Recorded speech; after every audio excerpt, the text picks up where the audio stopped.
Welcome, this is Tom Rush Reviews, back again for another review on the Esee 5. This is a survival knife. This one, it's definitely a beast. It's a tank of a knife that's pretty well indestructible, and that's it in my hand there. And yeah, it's as you can see, this one's made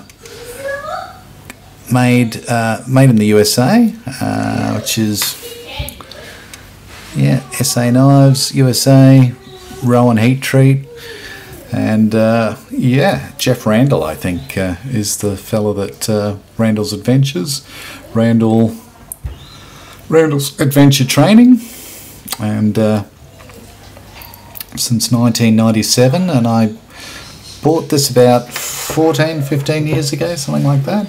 They first started producing them, so this is they might have changed them a little since then. Not too sure. I do know that they came out with some 3D scales for them, handle scales, but they may sell them separately. I know they do sell them with the knives as well, so yeah, there's been a few changes, no doubt, over the many years, but this is my beta that has definitely survived my inappropriate use of it. It's a knife that was designed for if an aircraft goes down, then you only have one knife to escape and get out of the plane and get out of Dodge. And this is the knife that they developed for that. So yeah. It's 1/4 inch thick. It's a big boy. 5 inch length in the blade, 11 inches overall, and it's got a flat grind or saber grind. It's okay for splitting. It's because it's the thickness of that 1/4 inch blade stock allows it to split wood. I've really abused this. Why? Just because I could. I didn't have another knife that I could abuse like that, and I just wanted to see what this one could handle. And yeah, it's hasn't been pampered, that's for sure.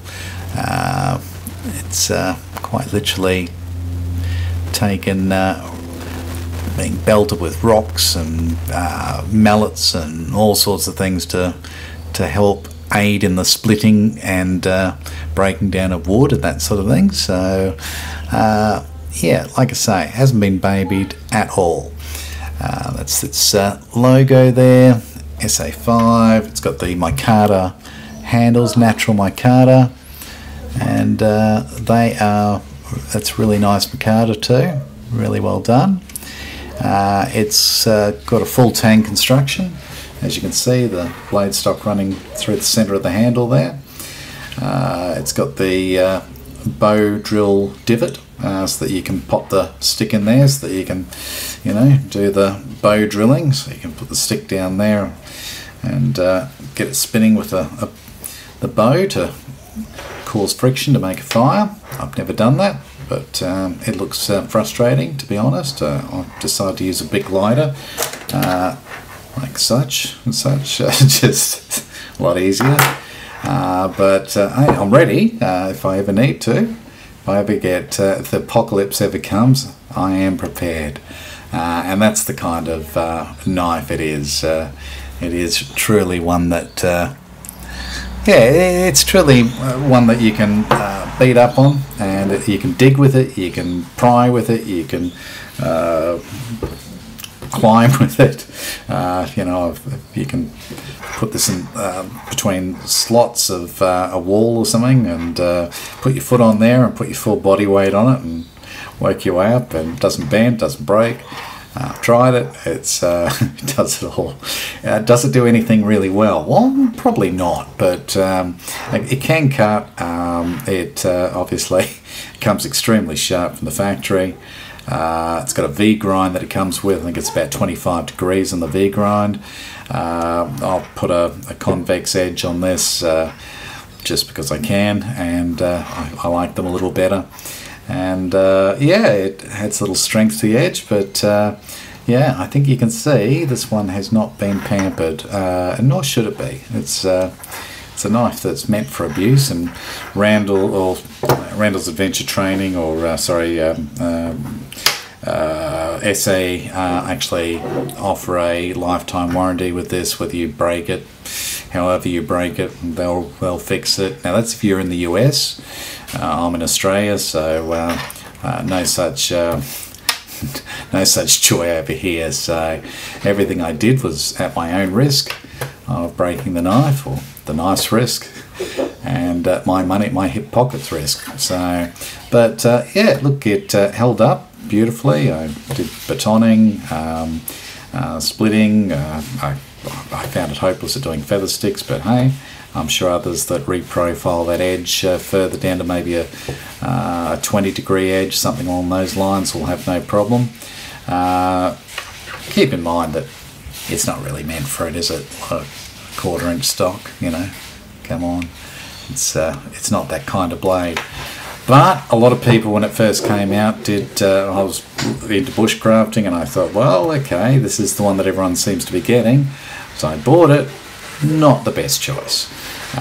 Some people love it for that, and more power to them, but I kind of prefer a master at the job versus a jack of all trades, master of none.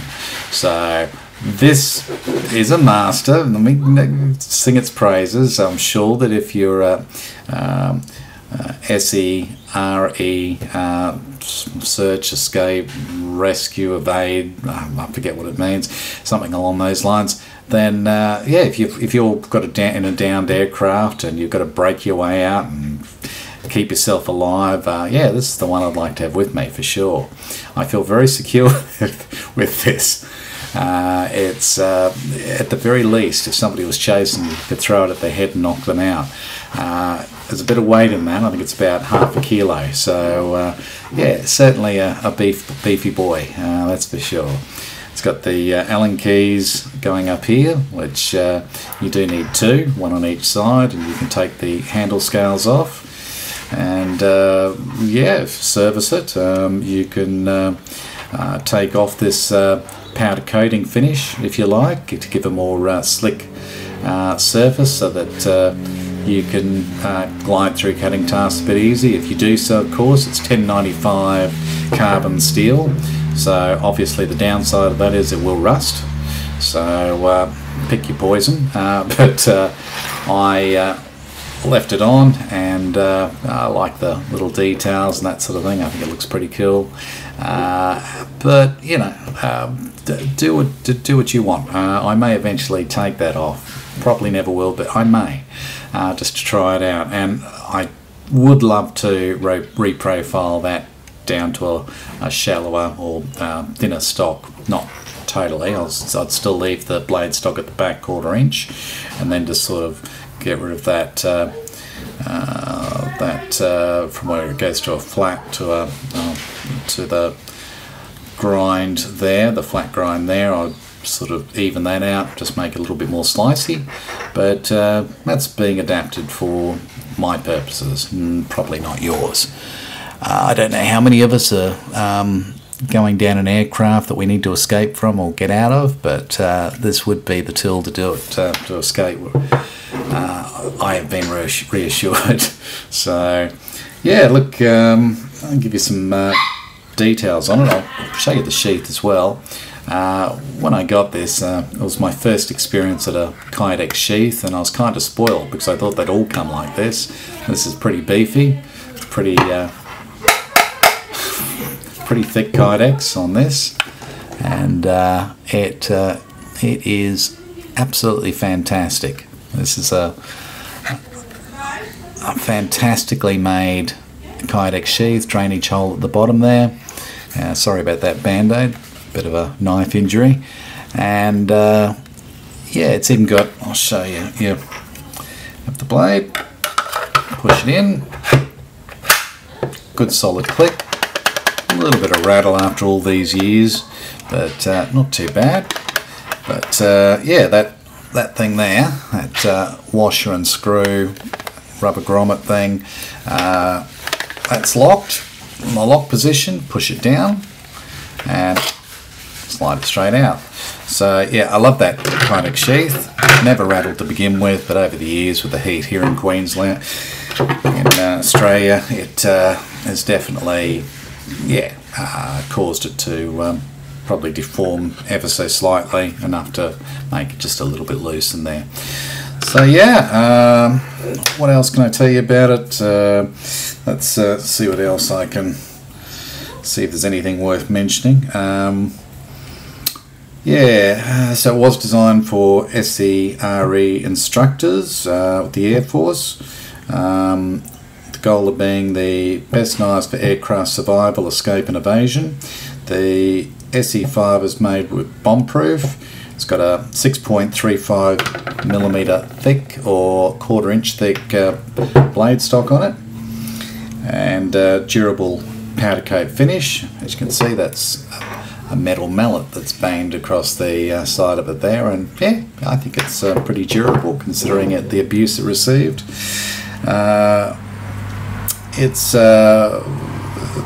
It is a survival tool. That is what it was designed to be. Now, as I say, it was made in the USA, is made in the USA still. I believe Rat Cutlery, I'm not sure if they still exist, but they differ because I believe Jeff's Randall Adventure Training has the skull and cross knives on it, versus the Rat or the Randall's Adventure Training original one just didn't have that. Not sure what it had. But yeah, it's the reason I went for this one. The other one was available at the time. They're very similar looking, but the finishing on the handle scales and the blade on that comes with the Kydex sheath. The other one just came with a Molly sheath. Exceptional, and I've got to give it to Randall's Adventure Training, or Esee I should be calling it, because they just do a fantastic job. And these are not cheap, but you do get every cent of what you're paying for, I believe. But then, you know, you may vary with your viewpoint on that. Of course, you can buy a lot cheaper blades that may look similar, but I doubt they'll stand up to the abuse that this one can stand up to. So yeah, spend less if you want to risk your life, if you're doing those sorts of activities. I'm not, so if you're not, well, I guess you may be spending too much on this one if you're not going to use it for its intended purpose. But it looks cool, it looks great, doesn't it? So yeah, made from, as I said, solid 1095 high carbon tool steel. It's got the sabre grind. It's got the plain edge. There's others with I believe a mixture of plain and serrated edge, which I never like the serrated, but I'm sure they're handy.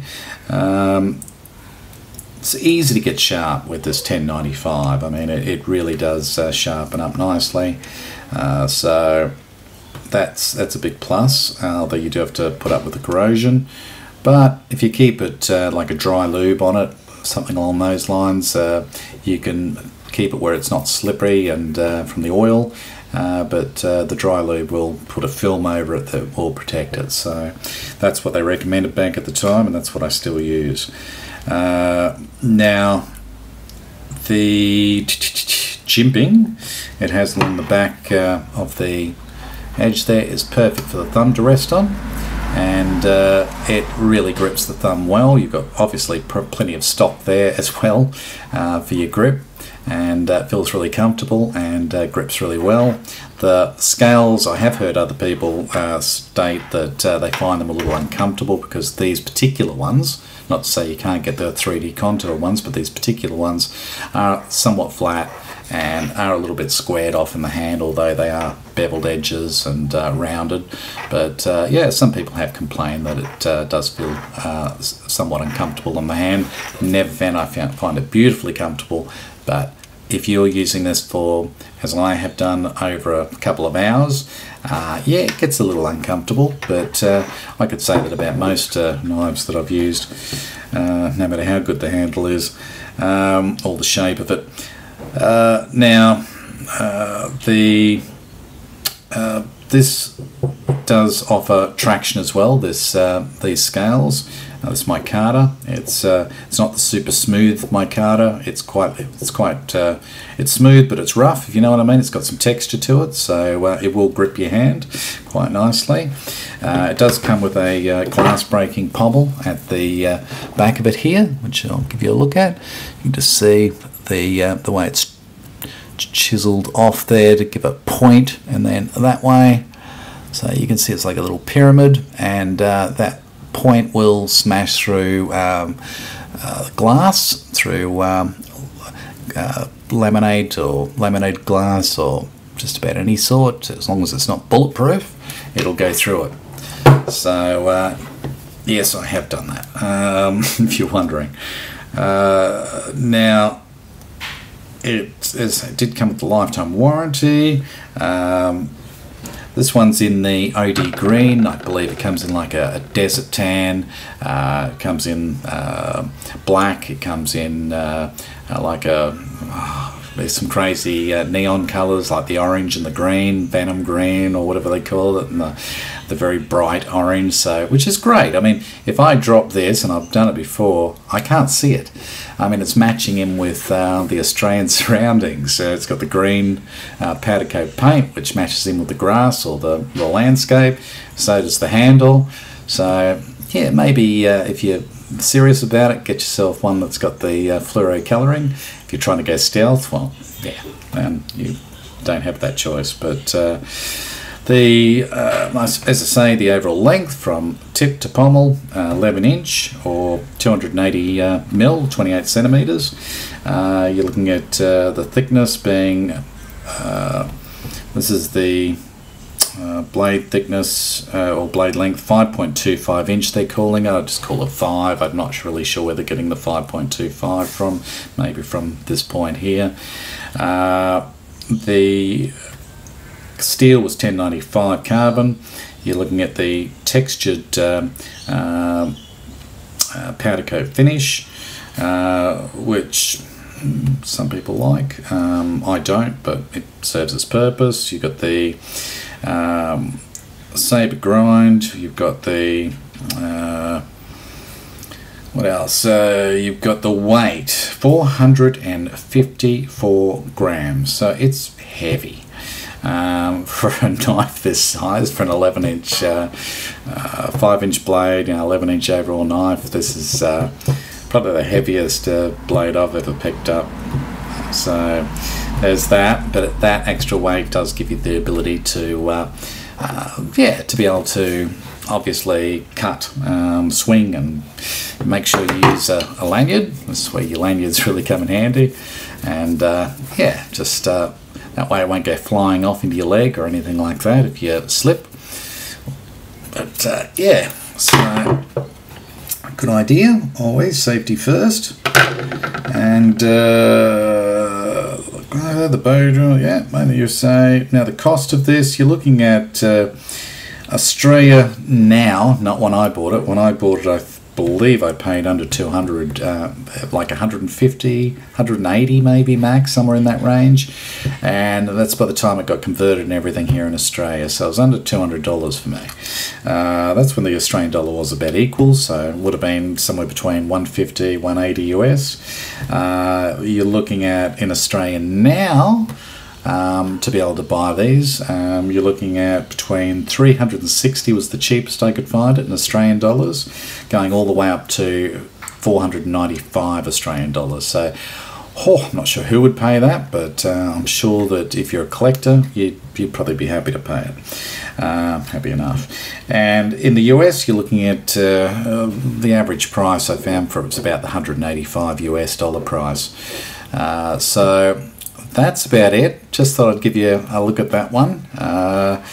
It's definitely on the bigger side and definitely on the beefier side. So if you like it, fantastic. If you don't, well, don't buy it, because it really is a specialised blade for specialised purposes that other people are more than happy to use as a bushcrafter.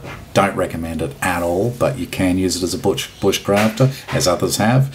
And I'd suggest you look at some other videos of people actually out there in the field whacking on it, and splitting wood and feather sticking, or trying to, all that sort of thing. So just we'll make one other point, and that is with the fire steel, don't think you're going to throw a spark off this thing. It's the way I believe Rowan heat treat does it is the blade is perfectly heat treated. I mean, awesome heat treat on the blade edge and around this area, and they leave the back soft, and that means if you want to pound on it, you can see how soft that is. You can pound on it, and it'll malform a little bit at the back. You can just file it off, and if you had to do that, which I was just trying it out, but it was very easy to clean up. So very soft on the back, beautiful heat treat on the blade edge, and just a magnificent pry bar. But also a magnificent knife for its intended purpose. So I love it. I think it's great. I still think its look is absolutely beautiful. It's practical for its purpose, and get it if you so choose, and just be aware that it is not a bushcraft knife, but in a pinch could be used for one. So your choice. Look, if you'd like to hit that like, click the subscribe button if you'd like to see more content like this. I'd be rapt if you'd love to, if you enjoyed the review, you'd like to leave a comment, or you've got any questions you'd like to ask, please leave them in the comments section down below, and I'll get back to you. Till next time, Tom Rush Reviews, signing off. Catch ya. Bye bye.